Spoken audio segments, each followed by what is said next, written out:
Do you have neck problems? I do, and Blythe on Azone's body has too. But I can show you how to solve it. First of all, you need to disassemble the doll. You can see how to make it in one of my previous videos. Take the body and mark the center of the joint. Make the recess using Dremel or knife, or both.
And voila!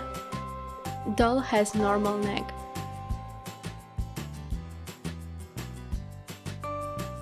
Do you see the difference? Yes? Hope this video helps you to fix your doll. Thank you for watching. If you want to support me, you can share my video and leave the comments below. See you in the next time. Bye!